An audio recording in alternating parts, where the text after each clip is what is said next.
Getting closer to the planet, you can see that it is very dry, very desolate. The ship comes down over the dusty landscape, and you see the small homesteads of moisture farmers and the lone moisture evaporators in the fields. You skim some mountains and canyons, and eventually a large spaceport comes into view. It's kind of what you expect to see when visiting a desert planet. The architecture is very familiar to the eyes of those of you who have spent time in the Outer Rim. The buildings are domed and light stone, and Captain Dross brings the ship into a landing bay in the spaceport. As you come down, dust plumes out from under the ship as its landing gear comes down. The ramp comes down, and the captain says, "All right, I'll stay with the ship. I've got my comms on if you need anything. If you need a quick getaway, I can probably make that happen." Sounds good. Thank you, Dross. You did get the locks retrofitted for the Outer Rim, right? The locks? Here. Yeah, let me take a look. Make sure that nobody's going to surprise you out here. Well, I'll be in the ship. Yeah, by yourself? By myself, yeah. On a planet that's currently blockaded. Yeah. Can I take a look at your security system real quick? I can take care of myself, but be my guest. And I would like to use my mechanics knowledge to make sure that this ship will be secure. Okay. With just Dross on it. You do it. Okay. And the three of you exit the ship. Your cloaks swirl in the dusty wind, and you head out onto one of the main thoroughfares of this place. You see the people. They look tired. Ragged clothes and typical Outer Rim ponchos and light colors to loose clothing to keep them cool in the warm air. And it is very hot here. Nikisa's about to have a good time. Not. Nikisa's probably got the hood up. Yeah. Yeah. Try and cool off. Yeah. I mean, the fabric itself is not like thick or anything. It just happens to absorb a lot of light and heat. How does Nikisa feel walking next to Lodi, who's very much like Jedi? So Jedi of the time, it's very light colors, right? And like white and gold and light brown and stuff. And Nikisa's all dark. Yes, definitely dark, like grays and dark blues, and she's fine. She's just like not her aesthetic.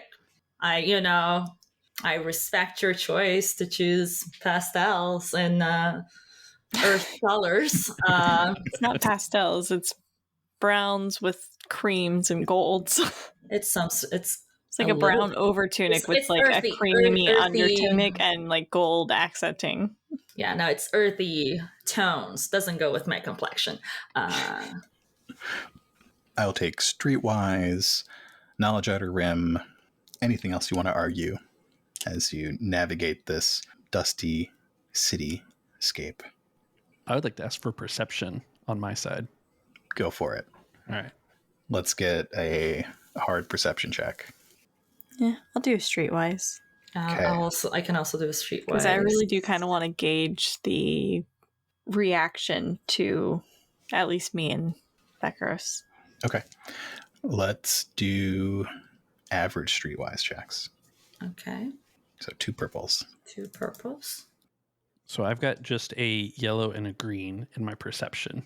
Okay. And we have a ton of light side tokens. You guys cool with me flipping? Go for it. So now we have 4. I would like to argue a boost die that we are here on a mission, so we're like very focused on like what we are looking for and checking our surroundings and what to do. Okay. I got nothing. I just got 2 greens and 2 purples. I'm like sitting here trying to think of a boost die, and I'm just like, I failed with 2 threat. Okay. Beckeros failed with 2 threat. I got a triumph. But no success. Thanks. 0 successes, but I did get a triumph, which is a success. Well, it would be a success, but it was canceled out by the failure. And I guess I will roll my 4 paltry dice. Roll your 4 dice. Which one's the failure symbol again? Triangle. Okay, so that's a threat. All right, so we've got Fun. 2 threats, 1 threat, and 1 triumph. So, the city's not laid out in a way that you recognize. You pass a lot of like spacer cantinas and supply shops for like farming supplies and things like that. How many supply shops and cantinas do they need? You know Like the what? only thing In a they sell around farm, here. it's a lot of tools that you need to use. There's a lot of different areas. Yes, but we have passed 6 differently named and owned supply stores just in 2 blocks. Are we sure they're differently named? Are we going in circles?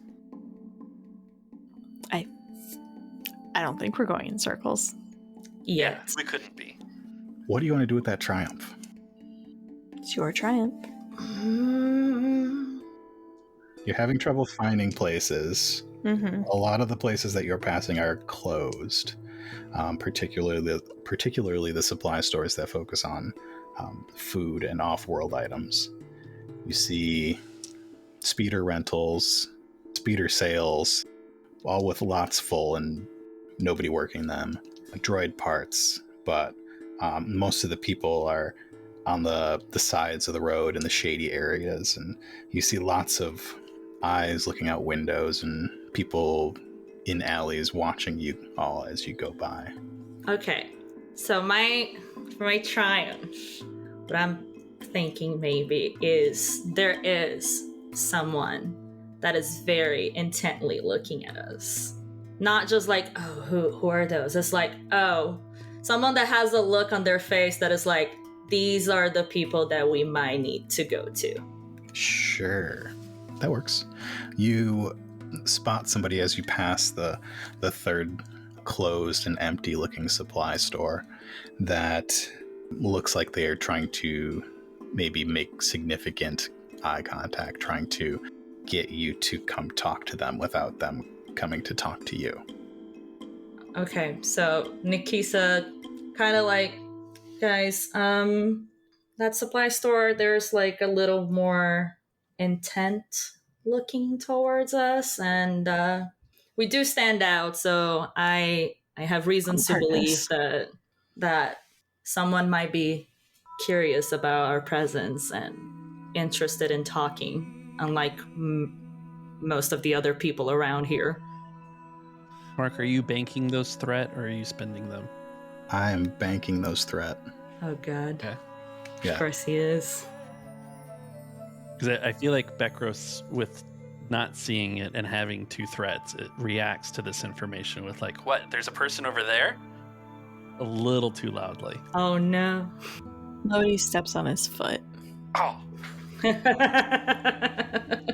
As you point them out, the big Sullustan eyes go back into the darkness of the shop that they were in. Bekros. Subtlety. what? Why? Everybody knows we're coming. Mm. I mean, we kind of stand out a little bit here, Lodi. Yeah, by design. Yeah, I'm all for subtlety. Let's go over there. Do we want to go knocking the front door, or do we want to I'm sure it's go unlocked. around? They want to talk to us. Well, like Lodi said, some people might not want to be seen talking to us, and maybe having a little more discretion. Why? Who wouldn't want to talk to us? We're here to help. Or so we think. But they don't know that, and they're probably on the edge about being forced to stop whatever actions they have been doing lately. Being Jedi, we are largely seen as symbols of the Republic, which this is not a Republic area. In fact, a little hostile to the Republic. And I'm not sure the citizens of Nar Hypa are going to jump from the noble courts to the Republic. We're walking a delicate line. Okay? Okay, got it. And Bekros will walk to the front door of the shop and try and walk in. Yep. You walk That's right in. That's exactly what I thought. He was going to like, yeah, sure, subtle. We have to be careful. I go in. Right in the front door. The door swoops open as you get close to it, and you can see the interior of this place. Hello? About half the lights are on. There are low shelves. It looks like a convenience store, but the shelves are mostly empty except for a few portions of rehydrated bread and things like that here and there. And you see that Celestin, with their large eyes and their jowls, they are wearing very utilitarian clothes with wraps around their arms and legs to keep the dust out. They look up as if they had not been staring out at you and say, Hi, welcome to Abos. Can I help you? Yeah, I think so. 1 second. And Bekros leans his head out the door and in a loud whisper is like, Hey, it's open. Come on in. motions for the others. Nikisa just looks at Lodi. She has experience with this person, so she's almost asking of like, how do we proceed? We just proceed. Okay. as the three of you enter this place, you can see the Celestin is like checking out your gear, like looking at your outfits, trying to spot the differences between the three of you and your different costumes. You see eyes, Bekros, you see eyes linger on your lightsabers. My lightsaber is concealed. It's under the I rug. assumed so. Yeah, it's not visible. I definitely don't have a visible Only lightsaber. 3 visible lightsabers. For all they know, you're not wearing any Jedi. No, like, I don't. Symbolry or lightsabers concealed. It's 2 Jedi and an unknown. And they're a goth kid. I mean, not a kid because she's in her 30s, but And Bekros sees this Celestin eyeing the lightsabers and then kind of moves their hand up in a big awkward wave. If he wasn't wearing the respirator that he needs to wear off planet, you would see just this cheeky grin on his face, and he's just like, Hi, we're not from around here. New. We thought we saw you looking out, and maybe you could help us get to know the area a little bit more. I'm Bekros. These are my friends, Lodi and Nikisa. And, yeah. Oh, Hi. I'm Abo. Are you 2 Jedi? and Bekros looks at Lodi for a half beat. Yeah. Oh, okay, yes. Wow, never see Jedi out here. We're trying to keep it subtle, though. Yeah, I don't think you're doing that. Really? Well, it's the outfits. What's wrong with my outfit? It's very bright, very Jedi. Very, is that real gold? Of course not. It's just a dye. Yeah, we don't see many people dressed like you around here. Well, you don't often have a need for people who dress like us around here. But apparently you do right now. We were called to be negotiators. Oh, Perhaps you could... who are you negotiating with? with the noble courts and with the... Oh, we don't like them. And with the farmers moving for independence, yeah. Alright, we do like them. Do you think you can point us in the way of the organizers? Oh, you're looking for Aster. Absolutely, yes. You sure you're here to negotiate? What else would we be here for? Well, you could join the cause.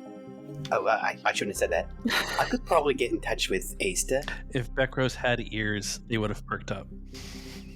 I like this guy, Lodi. Yeah, he's got a nice accent. Anyway. Well, I suppose Aster could be the one to sell us the pitch. If you could give us directions to her or lead us there. Not sure if I should. I guess if the 2 of you think you can solve things around here, maybe I could. Here, how about this? If you're feeling antsy, we could go to a meeting place and Aster could come to us. That's probably a good idea. Let me think. So this conversation is happening with Lodi and Bekros and Arbo. What is Nikisa doing? So Nikisa is walking around the store. She's like looking like she's checking the shelves, checking whatever gear point of sale system they have.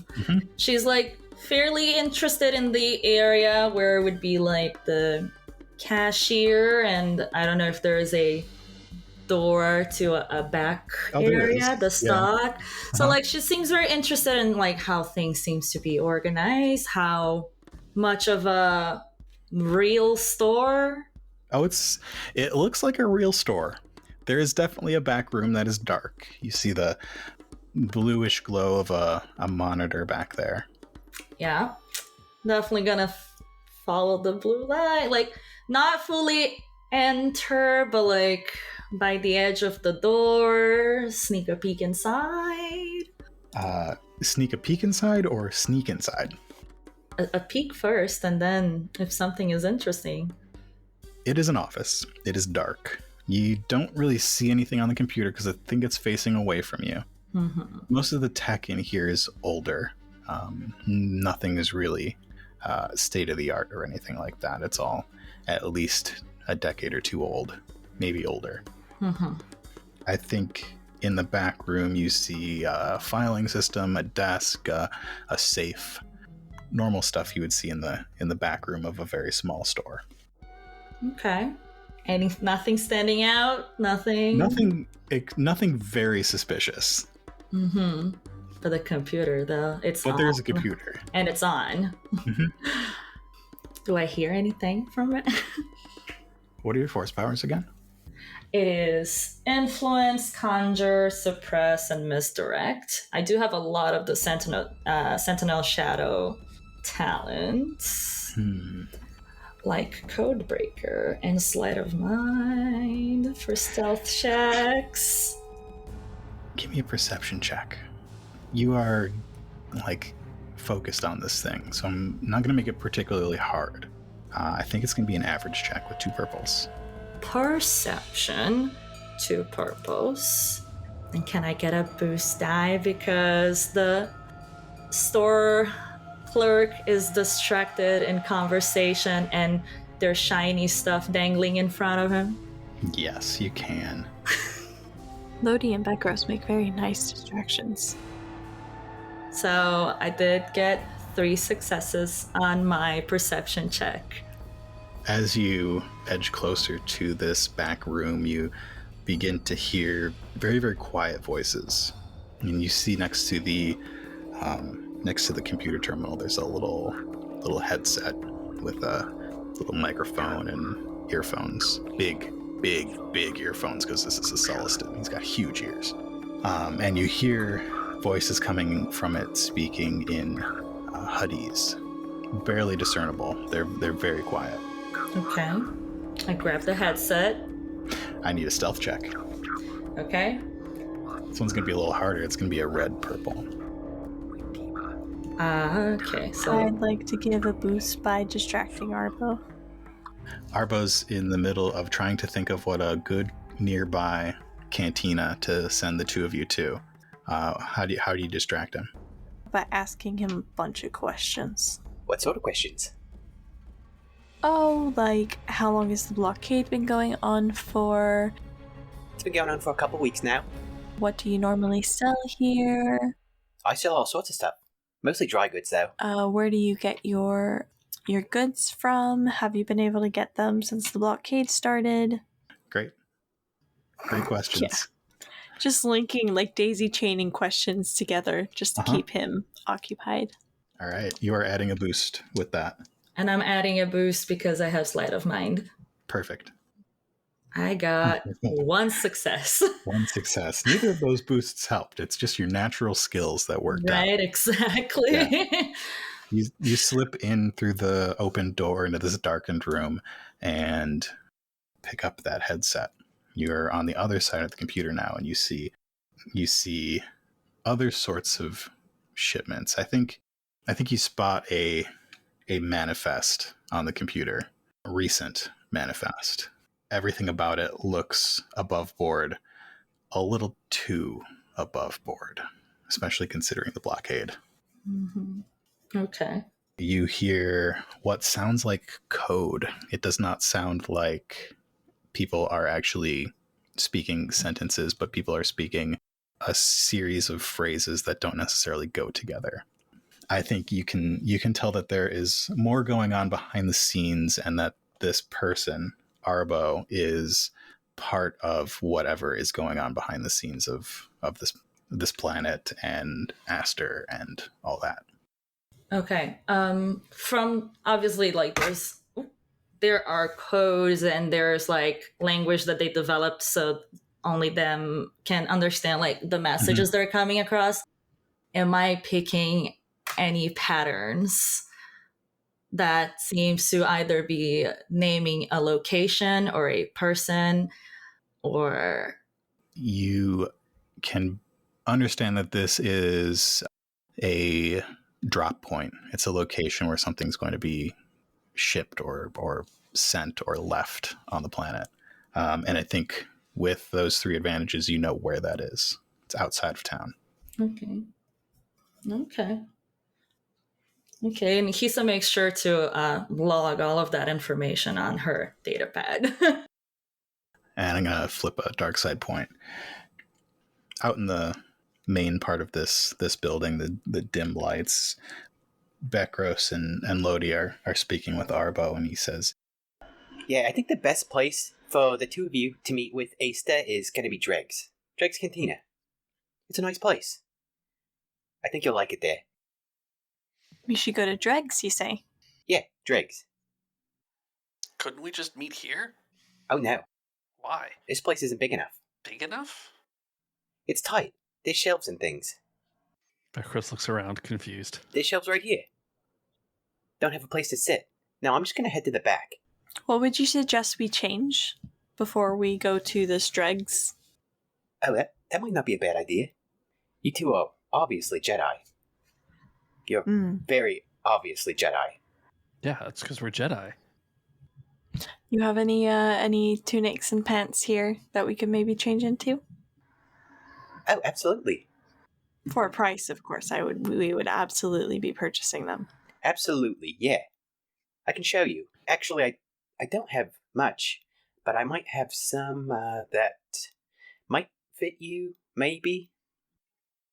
Okay, so there's no other information than a dropout location, not a time, presumably, or like a date, or like how soon. Like in the files that are showing, does it have any like time logs of like expected shipment? You telling me I made that check too easy? Sounds like I made that check too easy. You're getting a lot of It's too information late. from this. It's too late. Yeah, it is too late. Yeah, the drop is tonight. Okay. If Nikisa has logged all the information that she needs, she will slip the headphones back the most like similar to how it was and slowly make her way into looking like she's just exploring the store once again. Yeah, you come out into the front room where Arbo is like holding up a big, very colorful poncho up to Bekros' shoulders. It's like extra large. I like this. I like it because it's super colorful and it would still stand out. Yeah, we're going for subtlety. We'll dress like they do here. The bright colors, big poncho. Oh, I've got a big hat too, if you want it. Show me. Lodi looks to see if Nikisa came out. Nikisa is out. She's on her data pad. She is updating the shared document with that information of there is a dropout expected, like a shipment expected to drop out, and the dropout is tonight. And I think I have the location. And there's the information that I got of the. You didn't name the location, but you said that I do have the location. Yeah, it's outside town. Yeah, outside of town. So like all of the information that she got from her exploring of the computer is now updated on the data log. Lodi, Bekros, and Nikisa leave Arbo's What does Bekros look like? Oh, Bekros isn't one to necessarily surrender the armored robes that he picked up after his experience with the Nihil. So I think that he has on the Jedi robes and all that stuff that he was wearing before, and he went with just this large, bright, colorful poncho to just drape over it. He's tucked the hood and everything back in, and then a large sombrero is the best I can think of. Great. And Lodi is behind him. What is Lodi looking like? Yeah, Lodi didn't buy any. Lodi's still dressed as she is. That was 100% just to keep him occupied. Keep both of them occupied, honestly. Yep. Followed by Nikisa. Is Nikisa wearing anything special that they picked up in Arbo's shop? Oh yeah, she got a very light scarf that looks quite almost silly on top of her darker clothes, but it's like, yes, I did buy a souvenir from the locals and I'm trying. Arbo was Or very something. surprised that you bought the scarf because he's had the scarf for like 10 years and nobody bought the scarf because it's really hot here. Oh, it's a scarf. Look, when I say a scarf, I mean just like not a shawl, shawl. Yeah, That's how you say. like a silk thing. Yeah. It's like it's that like cotton fabric that you expect from the deserty thing. It's just wrapped around her neck like a Okay. scarf. Okay. Cool. It's literally like a It's meant rag. to be like basically a pulled up rag. over the face to like guard against sand and stuff. Keep sand out of your face. Yeah, it is like literally just like, yeah, sure, we're dressing like the locals. Great. Yeah, as we're leaving, and the door behind us, Lodi kind of looks at Nikisa and goes, "So he's a fence, right? So he's not the one who's actively doing the smuggling or the theft or anything like that. He's just the guy who sells the stuff." I am not sure something is being sold. There are so many possibilities going over my head. The fact that there's so much code behind it and secrecy makes me think that this shipment might be something a little more non-standard. We are talking revolution, we are talking protests that have started to go less friendly because of the behavior and the situation that they have been subjected to with the blockade and the lack of provisions. On a positive note, it could just be a contraband of provisions. On my worst case scenario, we could be looking into possible weaponry, tools for revolution. There's a lot of secrecy about dropout location. It's out of the city. There are so many possibilities. I think it's less about him being a fence or not and more of an active part of the citizen group, or even, he was very interested in us joining the cause, which means as Jedis, more power to the cause.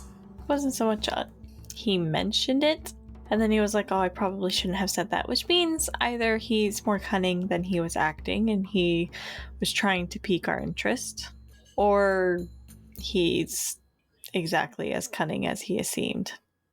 There is the possibility that he just at first saw a golden ticket and then realized that he's not aware yet if we are on his side and should not have communicated of the cause in case we're here to stop them.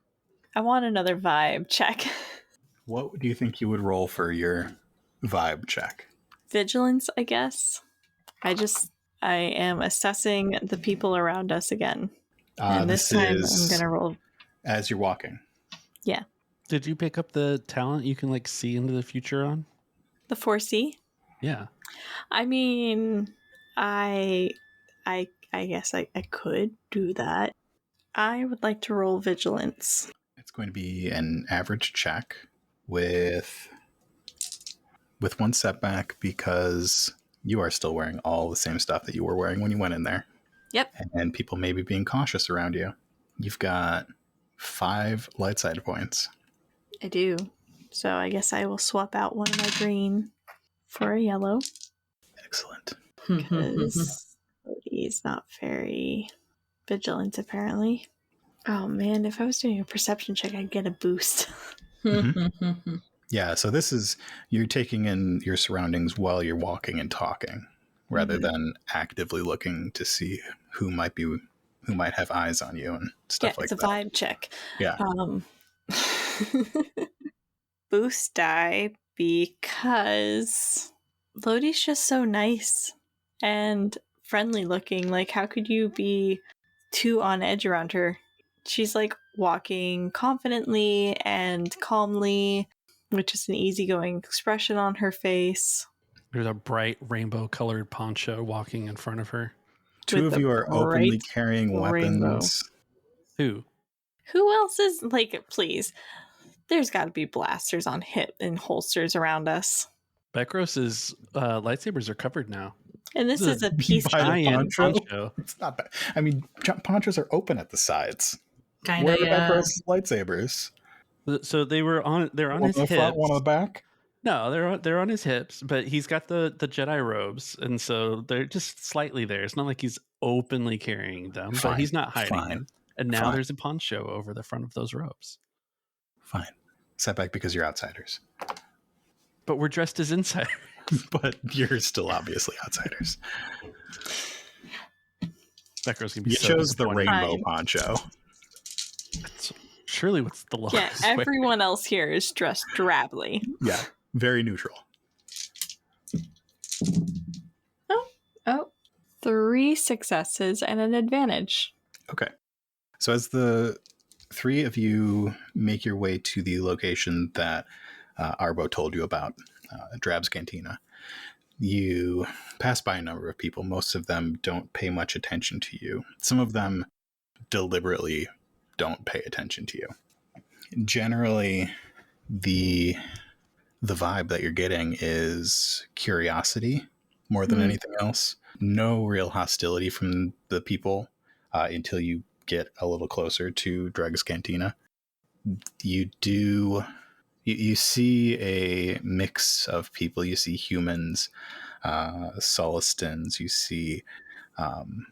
Oh yeah, I just realized as we are walking to the cantina, Nikisa wasn't around when the recommendation was done, and then they're walking straight to the place where she had mentioned, like, hey, last resource, maybe let's not count on that. I guess it's this gonna is where Arbo is sending us. more reason for me to believe that there's a lot more in this shipment situation that the eyes meet. Do you want to go in first and scope it out? Before we go in, I would like to know exactly what is the game plan going in. We are what are trying we- to find Aster Ram, Yeah, she's gonna meet us here. according to Arbo, who may or may not even know I like her. Arbo. And that has been arranged. There has been communication. Yeah, Arbo said he was gonna take care of it. I'm not sure that's actually how that... Nikisa is visibly reticent about the situation. It's like, so we're just walking in. Just no plan and no idea who's inside, or if we're... A place that I have mentioned that is somewhat hostile. You said they were hostile to outsiders. We are outsiders. No, look. We already bought clothes from Arbo. Oh, Lodi, I got you this. And he pulls out from under the poncho a drab tan colored kepi hat. The kind of cylinder with a bill, and then it's got a flap that comes down the back. Very desert looking. I think a hat might get in a little bit in the way of my perceptions, but thanks, Bekros. You said we had to be subtle, so I wanted to make sure we all could blend in. I feel like a Mickean deliberately dampening her senses is not subtle, but okay. I'm just trying to do what you said. I'm doing 4C. Okay, great. Let's see if the Force answers. Hey, 2 light side pips. So one thing that can be said about this planet, when you got here, the Force was clear. There's nothing like that strange darkening that you've been feeling on Bavva the last week or two is not happening here. And as Lodi reaches out, the Force is readily available to her. You can see up to 1 day in your personal future. Is that correct? Yep, vague hints of events to come up to a day into my own personal future. Cool. And I presume Lodi has already checked the data that Nikisa had uploaded. Of course. As the three of you make your way to Dregs, you pass humans and Rhodians, Ugnaughts, Celestins, and standing outside the door to Dregs, there's a bouncer who checks you out up and down and nods that you can go through, and they're Gamorrean.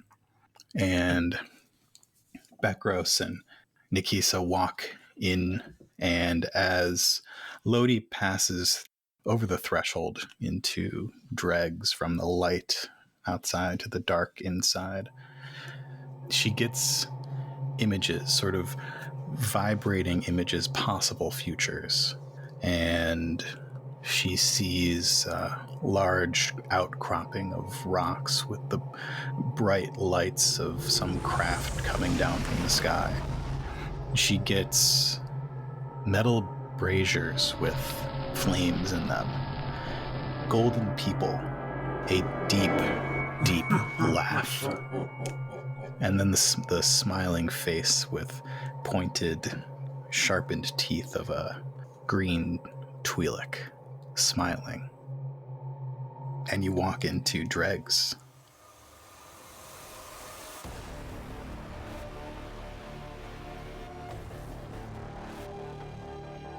Thank you for listening to this episode of Path of the Storm. I'm your GM and host for this season, Mark. You can find my podcast, Coruscant Nights, and The Other Place, wherever you've listened to podcasts. Bekros is played by Andrew from Dicey Cantina. Be sure to check out Dicey Cantina's newest podcast, The Foxglove Letters, out now, wherever you get your podcasts. Lodi is played by Erica Goodwitch. You can also find Erica on the newest season of Heroes of the Hydean Way. Check the show notes for all of her links. And Nikisa is played by Isabella Jones. Thank you to Doug, AJ, and Zach from Tales of the Outer Rim for lending their voices to this episode. This episode of Path of the Storm was produced by Nightcast Creative. For info on all of our shows, RPGs, and everything else we do, visit nightcastcreative.com.